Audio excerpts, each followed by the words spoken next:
Bienvenidos y bienvenidas a este taller Ingreso al Cole en Bienestar.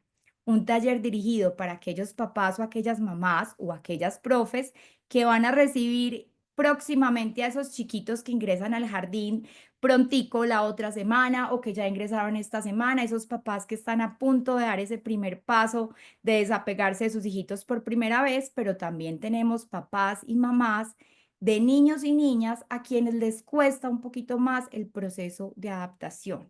Y no necesariamente es con el ingreso al jardín. Seguramente ya están en el cole, pero son niños a los que les cuestan más estos procesos o profes que también tienen en sus aulas de clase niños o niñas a los que les cuesta más. Entonces, como les estaba contando ahorita, también es muy emocionante para mí este espacio porque es el lanzamiento de este nuevo libro de Cerebrín y sus emociones que hace parte de la colección Cerebrín Siente Emociones. Vamos entonces a empezar a hablar sobre expectativas de la vida real, ¿cierto? Porque cuando nos mencionan el ingreso a un jardín o el ingreso al cole, lo primero que se nos viene a la mente es una imagen como la que estamos viendo a continuación. Niños jugando, niños saltando, niños brincando, todos los niños felices, todos los niños sonrientes, y nos hacemos esa caricatura en la mente, ¿sí o no? O si vemos las redes sociales de Caro Molina y vemos que ella también está en su proceso de adaptación con Macarena, y entonces empezamos a ver que Caro Molina dice que Maca está muy tranquila, que le fue súper bien, que segundo día de colegio, que todo bajo control. Y empezamos entonces nosotros a compararnos, ¿cierto? Pero ¿y por qué será que Macarena en su segundo día está adaptada y por qué a mi hijo le costará tanto, ¿cierto? Empezamos a compararnos con eso que vemos afuera, sin notar lo que les estaba diciendo ahorita, que lamentablemente hay muchos niños que no la están pasando bien. Hay muchos niños que para ellos el ingreso al jardín por primera vez es como una pesadilla. Separarse de su mamá o de su papá por primera vez es muy difícil. Hay niños de la edad de Maca para quienes todavía es muy difícil levantarse por las mañanas y pensar que tengo que ir al colegio, ¿cierto? Es un porcentaje pequeño, es un porcentaje pequeño. Pero de todas maneras, son a esos niños a los que yo quiero aquí tener presentes. Son a quienes quiero aportar a través de este texto, a esos chiquitos y a esas chiquitas que ingresan por primera vez al jardín infantil y que es su primer desapego, o a esos niños que ya están en el colegio o en la escuelita, pero que les sigue costando. Listo, es a ellos a quien les quiero llegar con este contenido y prepararlos y darles herramientas para los que se adaptan fácil como Macarena y que aún no han ingresado, para que ese proceso de ingreso sea mucho más fácil, con mayor calma y con mayor confianza. ¿Listo?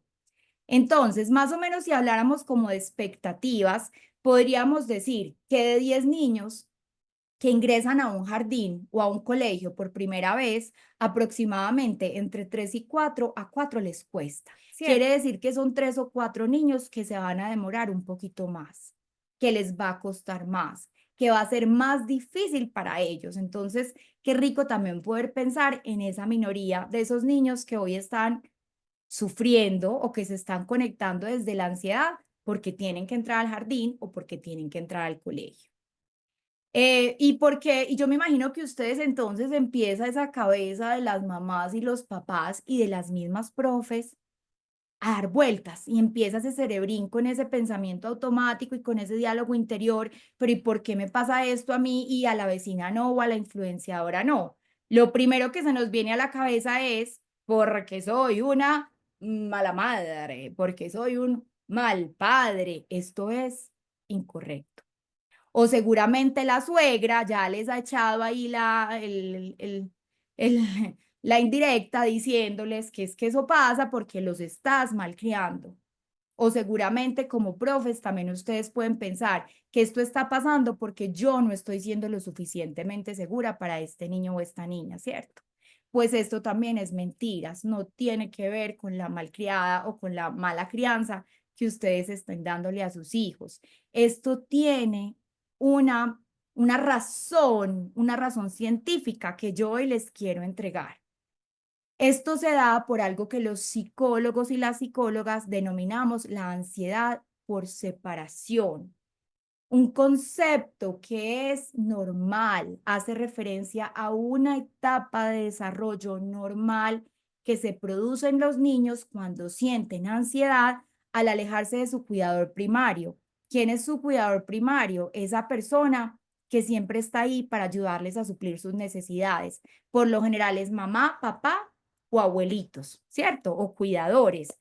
Entonces aquí vamos a hablar un poquito como de esta emoción, de la ansiedad que me escucharon hablar al inicio de ella. Si esta emoción pudiera hablar, diría lo siguiente: Me preocupa lo que va a pasar en el futuro. Me preocupa lo que va a pasar en el futuro. Necesito sentirme seguro y protegerme. Esta es ansiedad. Yo me imagino que ustedes se vieron Intensamente 2, ¿cierto? Se están acordando del muñequito de Intensamente 2. Esta emoción no es mala, simplemente es una emoción que aparece para protegernos como una forma de un mecanismo de defensa ante un posible peligro. La mayoría de los peligros, de los pensamientos que provienen de la ansiedad, que tienen que ver con peligros en el futuro, adivinen qué, casi nunca sucede. Son pensamientos catastróficos que provienen de miedos irreales, de algo que podría llegar a suceder. Esta es una emoción con la que yo prácticamente, yo nací sintiendo ansiedad. Muchos de ustedes saben que yo tengo TDAH, que soy persona neurodivergente, tengo déficit de atención con hiperactividad. Nosotros, quienes tenemos la neurodivergencia, la ansiedad hace parte como de nuestra esencia. Entonces, para mí, esta emoción me ha acompañado toda la vida y he aprendido a conectarme con ella desde su luz. Cuando yo digo que me conecto con la ansiedad desde su luz, es porque cuando yo la identifico, que empieza a aparecer en mis pensamientos, en mi cuerpo, yo empiezo a saber que está intentando a protegerme, pero que tengo que tomar acción. Y entonces es esta emoción la que me lleva a crear cuentos, es esta emoción la que me lleva a buscar soluciones, pero tengo que tener cuidado también, porque si me conecto con ella desde la sombra, puede llegar a aparecer lo que los psicólogos clínicos llamamos un trastorno de ansiedad. En los niños también pueden darse trastornos de ansiedad. Por eso es tan importante enseñarles a gestionar esta emoción desde pequeños. Si esta emoción la gestionamos bien, no tiene por qué convertirse en un trastorno de ansiedad infantil. ¿Listo? Entonces nos vamos hasta ahí claros con esa definición como de ansiedad por separación. Lalita, yo te voy a pedir un favor muy grande si estás ahí conectada o si no, Yura, cualquiera de las dos. Si van escribiendo preguntas en el chat, porfa, me las van tomando para yo poderlas responder ahorita, que si me pongo a mirar en este momento, entonces me desconcentro. ¿Listo? Claro que sí, Carito, con gusto. Gracias, Milalis. Gracias. Bueno, entonces sigamos. Esto también sucede, digamos que para irnos un poquito más atrás, entonces, ¿por qué sucede que hay algunos niños a los que les cuesta más o se sienten tristes con el primer desapego con sus cuidadores primarios? Por esa ansiedad de separación que sabemos que es normal y por algo, por una teoría creada por nuestro papá, el papá de la crianza respetuosa y de la crianza consciente, se llama John Bowlby, por algo que se llama el apego. ¿Qué es el apego? Según John Bowlby, tiene que ver con ese vínculo, con esa relación que crea el niño con sus cuidadores principales. Esos cuidadores principales, entonces, son los que llamamos las figuras de apego principales. Pero, ojo con esto, los profesores que crean un vínculo con un niño, que es con la mayoría de los niños, los profes crean vínculo, un año con ellos, también llegan a ser figuras de apego secundarias, ¿sí? No primario, sino secundarias. Es decir, el papel del profe es tan importante y tan significativo en la vida de nuestros hijos que podrían llegar a convertirse en figuras de apego. ¿Qué pasa? Ya, yo sé que ustedes, los que están aquí, ya muchos han escuchado sobre los diferentes tipos de apego.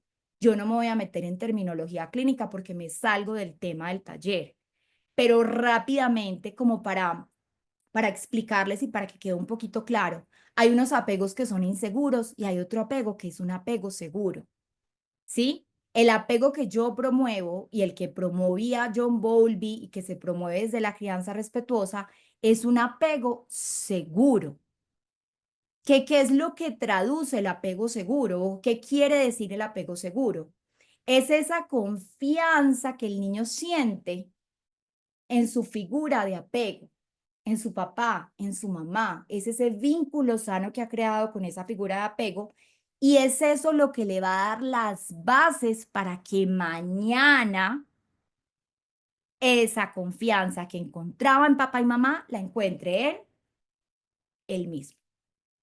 Entonces, miren que venimos de un paradigma, el antiguo paradigma, lo que nos mete en la cabeza es que los niños que son apegados a su papá y a su mamá son niños malcriados y que es nuestra culpa que nuestros hijos se apeguen a nosotros y que está mal el apego porque desconocen esta información de la teoría del apego. ¿Qué pasa? Se pueden llegar a formar apegos inseguros, ambivalentes, ansiosos, ¿sí? Se pueden llegar a formar apegos malsanos, pero yo no me voy a meter ahí. Y esos son los apegos que generan dependencia emocional. Pero ojo con esto, el niño que llora porque extraña a su papá y a su mamá no es un niño inseguro. Es un niño que tiene un apego seguro y está extrañando la presencia del adulto que le brinda la seguridad, que luego la puede llegar a encontrar en la profe. Pero inicialmente esa seguridad se la da su cuidador primario. Vámonos a este libro de crianza rápidamente para entender un poquito más sobre ese apego seguro, que yo creo que es muy importante que tengamos esto claro, padres de familia, profes, directores de jardín, porque aquí hay muchos malos entendidos, ¿cierto? Entonces aquí rapiditamente, en el capítulo número 5 de mi libro Crianza desobediente, educar desde el buen trato, profundizo en el tema del apego. ¿Qué es un apego seguro? El apego seguro se puede determinar por la presencia de una persona en la vida del niño que sea capaz de mostrarse sensible, atenta a sus necesidades y que sea empática con él. Un apego seguro a simple vista se caracteriza porque el niño se esfuerza por mantenerse cerca de su cuidador primario y busca constantemente el contacto físico, emocional de esta persona, así como llamar su atención. Igualmente, el niño se siente más seguro para explorar el mundo cuando está cerca de esta persona y cuando se separa de ella, siente angustia y ansiedad.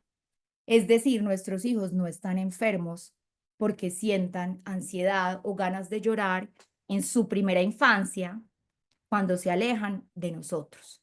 Dice John Bowlby en su teoría del apego que más o menos a los 36 meses el apego empieza a cambiar, ¿sí? El niño empieza a ser menos dependiente del cuidador principal, empieza a ganar autonomía y empieza a necesitarnos menos. Yo le diría al señor Bowlby que podemos reactualizar esto un poquito. Yo veo que esto es por ahí hasta los 4 o 5 años, más o menos. Ya después de los 4 o 5 años, claramente ese vínculo y esa necesidad va cambiando. De verdad, yo se los puedo decir, tengo una hija de 7 años y el momento en el que ustedes están viviendo en este momento, me imagino que la mayoría son papás de niños pequeños. Esto también va a pasar, esto también pasará. Cada vez los van a necesitar menos, se los prometo. Cada vez van a volver a dormir más, se los prometo. Cada vez van a poder volver a ganar más su propio tiempo. Yo sé que eso es uno de los mayores retos de la crianza y es difícil, los abrazo, pero esto va a cambiar, esto no es para siempre. Pero entonces quiero que se vayan con esa idea. Es normal y es esperable que un niño en primera infancia extrañe a sus papás, ¿cierto? Entonces, ¿de qué dependen esos procesos de adaptación escolar? Ya sabemos que no es porque son malcriados, ¿cierto? Dependen de varios factores. Por eso uno no debería atreverse a generalizar en estos temas y por eso para mí es importante escucharlos al final, uno por uno, quien quiera compartirnos su caso, porque hay muchos factores que intervienen. Primero, la edad. No es lo mismo un proceso de adaptación de mi hija Macarena, ella entró a un colegio nuevo, estamos en una ciudad diferente, estaba enfrentando proceso de mudanza, cambio de ciudad, cambio de colegio, pero no es lo mismo cómo lo vive mi hija de 7 años a cómo lo vive tu hija que tiene 2 años y que próximamente ingresará al jardín. Va a ser la primera vez que se va a desapegar de ti. Completamente diferente. Dos momentos del desarrollo distintos. Listo. Los antecedentes tienen todo que ver. Niños que hayan tenido de pronto antecedentes complicados de salud, niños que hayan tenido antecedentes con, no sé, que estén combinados con condiciones neurobiológicas, antecedentes difíciles que hayan vivido en su familia, una historia de una pérdida reciente, por ejemplo. Esas creencias que van empezando a formar sobre sí mismos y sobre el mundo tienen que ver dentro de esos antecedentes. El temperamento no es un taller de temperamento, entonces no me voy a extender. Y para no confundirlos, con los 9 rasgos del temperamento. Simplemente aquí les voy a decir que hay unos niños de un temperamento más, digamos que se adaptan más fácilmente, otros que les cuesta, unos de temperamento más lento y a otros a los que por temperamento de una van entrando y son extrovertidos y socializan y se familiarizan, a otros les cuesta más por temperamento. Sabemos que el temperamento es genético, ¿cierto? Y es eso que viene con nosotros y que pues no por más talleres a los que vamos, por más psicólogos a los que los llevemos, el temperamento no varía. La personalidad y el carácter sí varían y tienen ahí que ver con el entorno, pero el temperamento es genético. Las condiciones neurobiológicas, que poco nos hablan de esto. Hay personas que somos neurodivergentes y tenemos o el TDAH, que es el déficit de atención con hiperactividad, o tienen autismo, o tienen altas capacidades, o dislexia, o dispraxia. Las neurodivergencias son un mundo gigante, tienen que ver con condiciones de cómo se percibe la información diferente, ¿cierto? Nosotros percibimos la información y aprendemos de una forma distinta a las personas neurotípicas, que son la mayoría de las personas, ¿cierto? Entonces, no es lo mismo el proceso de adaptación de un niño, por ejemplo, con un autismo, a un niño neurotípico.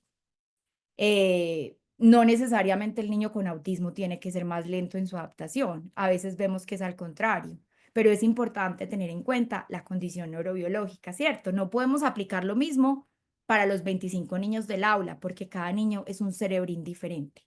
Las pautas de crianza tienen todo que ver. Esperen que a mí se me va yendo la mano con el tiempo, ¿no? Voy bien de tiempo. Las pautas de crianza tienen todo que ver, porque si nosotros ayudamos, por ejemplo, con rutinas previamente, si nosotros acompañamos y validamos emociones, si nosotros establecemos límites, cuando tenemos que establecer límites, si en nuestra casa hay normas y hay acuerdos, nuestro estilo de crianza también tiene que ver si somos autoritarios o si somos permisivos o si somos sobreprotectores o si somos democráticos. Tiene que ver también con el proceso de adaptación escolar. Las emociones del cuidador. Quienes ya han estado en talleres conmigo saben que si me preguntaran qué es lo que más peso tiene, yo respondería que esto tiene mucho peso. Mi experiencia de 16 años como psicóloga infantil y como mamá me ha llevado cada vez más a corroborar que somos heterorreguladores, correguladores y que mi emoción se transmite a mi hijo. Es como si estuviéramos conectados a nivel emocional. Entonces, si yo como cuidador todavía estoy sintiendo esa ansiedad por separación y tengo mucho miedo y no confío en el jardín y no confío en la escuela y no confío en el colegio y esa profesora que le tocó me aterra, entonces esa emoción se transmite sin necesidad de decirlo. Es muy bonito, es un tema muy energético, pero quienes somos mamás y papás sabemos que es así, ¿cierto? Y por último, el entorno, por supuesto que influye. No es lo mismo el proceso de adaptación en un entorno donde el niño se sienta seguro, con un profe amoroso, con un profe que contenga, con un profe que valide emociones, con un profe cercano, a un niño que llegue a una escuela o a un colegio o a un jardín donde de pronto sea un profesor un poco más autoritario, lejano, distante, tosco, ¿cierto? Esto pues claramente no va a favorecer el proceso de adaptación escolar. Entonces, miren que son muchos los factores que tenemos que tener en cuenta en el momento de entrar a ayudarle a un niño o a una familia con ese proceso de adaptación escolar. Entonces, ahora vamos aquí con las herramientas que yo les quiero entregar hoy que van a facilitar ese ingreso o al jardín por primera vez o si está siendo difícil el colegio o la escuela. ¿Listo? Estas herramientas son aplicables tanto para padres de familia como para maestros. Igualmente, si se me escapa algo, invito a los maestros y a los terapeutas que nos están acompañando también a que ahorita al final, en la hora que vamos a tener de interacción, me ayuden a complementar. ¿Listo? Porque recuerden que no me las sé todas, ni me interesa tampoco. Yo estoy en constante aprendizaje y también me nutro de ustedes. ¿Listo? Entonces vamos con la primera. Esta, la anticipación, es una herramienta que se utiliza mucho con las personas neurodivergentes, con quienes tenemos TDAH o autismo, pero yo la aplicaría en general con todos los niños y con todas las niñas, de hecho con los seres humanos. Ustedes se dieron cuenta que yo les mandé la invitación al taller, se las mandé ayer y se las mandé también hoy. Porque ya ayer algunas personas me estaban empezando a escribir por WhatsApp como, oye, ¿cuándo nos mandas el enlace? Oye, pero ¿y cómo vamos a recibir el enlace? Entonces yo caí en cuenta, claro, es mucho mejor, los tranquilizo y los calmo más si les envío el enlace desde hoy para que ellos sepan lo que se viene, ¿cierto? Y hoy, media horita antes, volví y les envié el enlace. Eso se llama anticipación. ¿Qué sintieron ustedes cuando yo les mandé el enlace desde ayer? Los quiero leer aquí en el chat. ¿O qué sintieron cuando les compartí el enlace ahorita, media horita antes? Tranquilidad, ok. Claro, porque imagínense que yo no les hubiera compartido el enlace, estarían allá pensando, no, pues estafada, ¿cierto? Tranquilidad, te pudiste organizar, claro, pudiste organizar tu agenda, total, muchas gracias por compartir. Entonces, la anticipación la vamos a ver en las siguientes herramientas. La primera es leer cuentos sobre este tema. Recordemos que los niños pequeñitos, más o menos hasta la primera infancia, bueno, cuando termina primera infancia, inicio de segundo septenio, como hasta los 7 años, ellos piensan en imágenes. Y más o menos hasta los 6 todavía hay un pensamiento muy fantasioso, ¿cierto? Entonces todavía esas historias de esos superhéroes, de esos personajes, de esos cuentos, los viven como si fueran en primera persona. Entonces, por eso los cuentos son una gran herramienta para acompañar a los niños en este proceso. Por supuesto que yo les voy a recomendar el de Cerebrín, pues ni que fuera boba, o sea, es escrito por mí, es el lanzamiento de mi cuento, ya lo tienen. Pero aparte, por ejemplo, de este cuento de Cerebrín, también les recomiendo el material del Tigre Daniel y de Caillou. Me encanta porque tienen, y Bluey también tiene unos cuentos espectaculares y una información muy linda que los va acercando a ellos. El tigre Daniel tiene un cuento del tigre Daniel va al cole y también él se va como aproximando a ese primer día de cole y el niño se empieza a sentir identificado con eso que pasa con el personaje y con él. Pero ojo, porque aquí en este cuento también incluyo a la mamá cerebrina, o sea, nosotros también somos protagonistas en este cuento.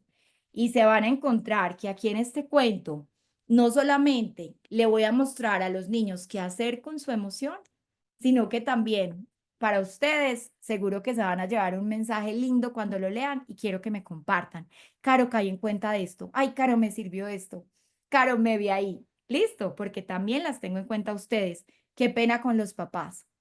Todavía no hay un papá cerebrín, pero lo prometo. Qué pena. Lo prometo que próximamente voy a incluir al papá. Listo. Y profe también cerebrina, por supuesto. Pero no quiere decir que los papás no sean importantes. Quiere decir que aquí los protagonistas son el cerebrín y la mamá cerebrina. Bueno, siguiente recurso que tiene que ver con la anticipación, ayudarles con rutinas. Entonces, las rutinas nos ayudan a saber qué es lo que viene, a volvernos predecibles. Yo les regalé este cuadrito de rutinas, fue el que yo siempre hice con Maca cuando era chiquita, que se divide en mañana, tarde y noche. Ustedes lo van a encontrar en quienes adquirieron el cuento en físico acá en Colombia. Van a encontrar que aquí al final yo les sugiero dos actividades y les entrego este cuadro de rutinas ya impreso para que simplemente lo recorten y aquí lo peguen a la pared y con sus hijitos entonces recorten las rutinas de Cerebrín y creen su cuadro de rutinas. Funcionan con los niños también muy bien los visuales. Tomarles fotografías de ellos mismos haciendo cada una de las actividades y ayudarles con visuales. ¿Qué pasa con las rutinas? Y aquí quiero entregar una información que ha sido importante para mí como mamá. Ojo que las rutinas no se nos conviertan en un cuadro cerrado inflexible, porque esto nos estaría llevando a tener una alta necesidad de control. Y cuando tenemos una alta necesidad de control, se despierta nuestro amigo Coco Guardián. Entonces, simplemente tomen las rutinas como un mapa de ruta, pero fluyan, fluyan. Es decir, si hoy no hubo posibilidad de hacer la lectura antes de dormir, sino que hicimos otra cosa, pues permítanse también como fluir con ese ritmo natural de la vida, ¿cierto? Obviamente, si nos saltamos la lavada de los dientes, ahí pues sí toca poner un límite. O sea, no es negociable la lavada de los dientes, ¿cierto? Pero permítanse fluir también con las rutinas, porque o si no se les va a volver un tema obsesivo y les va a costar muchos dolores de cabezas a ustedes y a sus hijos. Listo, entonces que sea un mapa de ruta que nos ayude a saber el camino y a brindarnos como esa sensación de seguridad. Siguiente herramienta que tiene que ver con la anticipación, conocer el lugar y la profesora. Quienes tenemos el privilegio de tener a nuestros hijos en jardines y en colegios privados, sabemos que podemos hacerlo, que nos dan la posibilidad de ir a conocer antes el jardín, el colegio o incluso presentarnos a la profesora. Quienes no tengan esta posibilidad, yo también viví en Estados Unidos y mi hija estudió en escuela pública. Y he tenido papás que estaba acompañando y me dicen, no tengo forma de ir hasta la escuela y conocer ni el lugar ni la profesora, o sea, no funciona de esa forma en la escuela pública. Pero entonces con una mamá un día lo que le dije es, vete con él para fuera de la escuela pública, por fuera, simplemente a que pueda observar el lugar. Tómale fotos a la escuela pública. Pregunta quién es la profe, averíguate a ver si te pueden mandar al menos una fotico de la profe. Entonces esa mamá hizo ese ejercicio, no podía entrar a la escuela, pero entonces fue y tomó fotos, fue con el niño por la mañana, lo levantó con la rutina, nos vamos a levantar, vamos a desayunar, después nos vamos a bañar y vamos a ir hasta la escuela pública. Se lo llevó, pero pues el niño no entró. Ella estaba haciendo un ejercicio de anticipación, ¿cierto? Y mira, y acuérdate que esta va a ser tu profe. Se llama Carolina. Tu profe se llama Carolina. Háblale de la profe. Transmítele esa confianza hacia la profe, así no la conozcas. Acuérdate que ella puede llegar a convertirse en su figura de apego secundaria. Si se genera un vínculo con el niño, casi siempre se generan vínculos insanos y sanos, inseguros y seguros. Entonces, háblale de su profe. Esto también es una estrategia que le puede ayudar. Validar sus emociones es súper importante. Quienes seguimos en línea con la crianza positiva, sabemos que validar las emociones no necesariamente es permitirles que tengan comportamientos agresivos o inadecuados porque sientan emociones. Mi hija puede sentir rabia, no me puede pegar cuando tiene rabia. Mi hija puede sentirse frustrada, no puede tirar el control y acabar con el control porque está frustrada. Mi hija puede sentir enojo conmigo, no me puede respetar, ¿cierto? Entonces, validar las emociones para que no nos confundamos tiene que ver con, entiendo que te estás sintiendo un poquito ansioso. Yo sé, tú estás pensando que quizá yo no voy a regresar, estás pensando que no la vas a pasar tan bien allá, pero sabes una cosa, yo voy a regresar por ti. Te prometo que vas a estar en un lugar seguro, pero le validé su emoción. Yo entiendo que estás llorando porque estás triste. Si son chiquitos, nosotros nombramos la emoción. Si tenemos estos recursos en nuestra casa, de los muñequitos, de las cartas, en vez de nosotros nombrarlas, las podemos poner y simplemente preguntarles, ¿qué estás sintiendo? Muéstrame cuál es la emoción que estás sintiendo. Y entonces ellos señalan la emoción. Ay, ya, entiendo, tú estás triste. Si esta emoción pudiera hablar, ¿qué diría? Obviamente, tienen que tener ya un lenguaje verbal establecido. Si no hay lenguaje verbal, somos nosotros los encargados de ayudarles a reinterpretar y narrar eso que puedan estar sintiendo o que puedan estar pensando. Claro, tú estás llorando porque te sientes triste. Seguramente estás pensando que me vas a extrañar mucho y que no vas a poder estar aquí en casita, ¿cierto? O vas a estar pensando que yo voy a estar aquí en la casa y que tú no vas a estar conmigo. O seguramente tienes miedo. Es decir, validar las emociones tiene que ver con darles a entender, yo te entiendo lo que estás sintiendo, yo sé que es difícil para ti. Y cuando la validamos, van a ver que la emoción empieza a perder fuerza. Es súper mágico. Cuando le damos nombre a la emoción, empezamos a poder regularla. Cuando la omitimos o cuando la rechazamos o cuando la negamos, como lo hicieron con nosotros, porque cuando nosotros nacimos esta información no existía, la información de las neurociencias, de la neurociencia afectiva y de la psicología infantil es nueva, ¿sí? Pero cuando negamos las emociones y cuando no las aceptamos, terminan yéndose al cuerpo, se convierten en enfermedad. Claro, pero es que los niños chiquitos no se enferman. Sí, en este momento estoy atendiendo un caso, estoy acompañando en asesoría una mamá que su hijito se enferma cada vez que va a entrar al colegio. Se enferman, se enferman porque las emociones que no se procesan y que no se gestionan se convierten en colon irritable, en gastritis, en dolor de cabeza, ¿sí? Claro, se bajan también las defensas y entran los virus más fácilmente. Entonces, validar las emociones es súper importante. Ayudarles con rituales amorosos. Quienes me acompañan desde que Maca está chiquita, saben que yo siempre comparto ese ritual. Ay, se me cayó el corazoncito ya. Pero saben que yo comparto este ritual del corazoncito. Cuando ella era más chiquita, lo que yo hacía era que nos dibujábamos el corazoncito aquí en la mano antes de salir para el jardín. Entonces ella en medio del llanto, no, no quiero, no quiero. Yo sé, mi corazón, tú estás triste porque me vas a extrañar. Yo también te voy a extrañar, pero entonces mira, hagamos algo. Vamos a dibujarnos este corazoncito.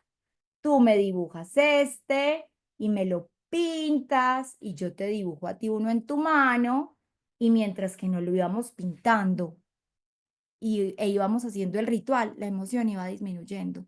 Y entonces cuando tú me estés extrañando, tú vas a mirar el corazoncito y te vas a acordar que yo estoy ahí contigo. Y les voy a contar algo que me pasó hoy. Y cuando ella se iba a bajar para el jardín, yo le decía, choquemos corazones para activar el poder. Y las dos hacíamos esto, choca la mamá. Y se bajaba. Obviamente, al inicio se bajaba llorando, ¿cierto? Ya después eso fue disminuyendo. Hoy, ya tiene 7 años, hoy le dije cuando la recogió la profesora en el carro, hoy le dije que chocáramos el corazón de las dos, hoy me puso un sticker y me respondió como que, ay, ya, mamá, tranquila, como mamá madura, gestiona tú la emoción. O sea, ya hoy ella no quiso chocar corazones, ya no lo necesita, ¿cierto? Cada vez lo necesita menos. La cajita de besos es una herramienta que le escuché a Leti Valero, instructora de Conscious Discipline. Ella habla de esta cajita de besos y dice que antes de que se vayan para el jardín o para el colegio, les cojamos una cajita que podamos decorar con ellos y entonces en esa cajita les decimos que ahí vamos a echar muchos besos. Este beso por si me extrañas, este beso de parte de papá, este otro beso para cuando necesites sentirme cerquita, este otro beso cuando te vayas a comer tu comidita. Y le empacaba la cajita en su maletica. Entonces el niño se iba con este ritual nunca lo hice con Leti, pero se lo escucha a ella. El niño se va con su cajita de besos al colegio y cuando sienta que quiere un besito de la mamá, abre la cajita y se pone su besito de su mamá. Acordémonos que en primera infancia esto es real, por ese pensamiento fantasioso, ¿cierto? Y la tercera herramienta que yo sí la utilicé mucho, pero la verdad fue que no encontré la foto, no les pude poner la foto, es pegar la foto de papá y mamá en alguna parte de la maleta. Yo le tenía como un llaverito donde se cuelgan las llaves a mi hija y ahí estaba la foto de mi esposo y yo. Veo que esto las profes lo hacen mucho en los salones, sobre todo de preescolar. Nos piden fotos a los papás para que cuando los niños lleguen haya un mural con las fotos de los papás de los niños. Entonces, claro, para los niños ver ahí a papá y a mamá es como, wow, están cerquita, de alguna forma están cerquita. Estos rituales son muy poderosos. Lo que pasa con estos rituales es que se procesa en nuestro cerebro y en nuestro cuerpo la dopamina y la serotonina, noradrenalina. Estas son como las hormonas, las sustancias del amor, del placer, de la felicidad. Y entonces este cerebrín se siente mucho más tranquilo y está preparado para aprender. Porque recordemos, profe, que un niño con un cerebro reptiliano activado y con miedo no aprende. El niño necesita estar conectado desde su corteza prefrontal en calma para poder aprender, ¿cierto? Hay otras personas que utilizan objetos de apego. En mi casa, por ejemplo, nunca tuvimos objeto de apego, pero hay familias que todavía, digamos que trabajan estos objetos transicionales, como el osito o la cobijita. Pregunten en el jardín o en el colegio si es posible que puedan llevar el objeto de apego esos días iniciales. En la mayoría de los jardines no lo permite y, y me da tristeza, pues quisiera entender la razón por qué no lo permiten. Pero yo he preguntado y la respuesta es que es muy difícil para ellos porque si todos los niños llevan un juguete diferente, van a empezar a, esto es mío, y empiezan las disputas o los conflictos por el juguete que es mío, pero que Juanita también lo quiere y que Pedro también cree que es de él, porque en primera infancia, sobre todo cuando están tan chiquitos, creen que todo es de ellos. Me imagino que esa será la razón, pero qué bonito podría ser que permitiéramos en esa primera fase de transición un objeto de apego que pudieran utilizar los niños y ahorita las profes nos cuentan o las directoras de jardines cómo manejan este tema. Ya vamos a ir aquí finalizando. Gestionar nuestras propias emociones como adultos. Les decía yo que esto puede ser la clave de todo. Si sienten que esto está siendo demasiado pesado para ustedes, porque hay papás que entran en crisis de ansiedad con esa fase de separación inicial, busquen ayuda. ¿Hasta dónde es normal? ¿Hasta dónde es normal? Porque la mayoría lo vivimos y quienes ya tenemos hijos grandes, yo ya me creo pues ya con la mamá de la niña grande, lo que me falta por delante. Pero quienes ya pasamos por ahí sabemos que es normal uno dejarlos el primer día en el jardín y despedirse y como, ay, uno no sabe si reír de la felicidad porque tiene un espacio para uno o si llorar porque lo acaba de dejar, ¿cierto? Hasta ahí es completamente normal. Esa ansiedad de separación también la vivimos nosotros. Esa tristeza también, ese miedo también. Pero por favor, si ven que estas emociones están siendo demasiado grandes, y que están muy ansiosas, busquen ayuda, ¿cierto? A lo mejor pueda tener que ver con su propia historia,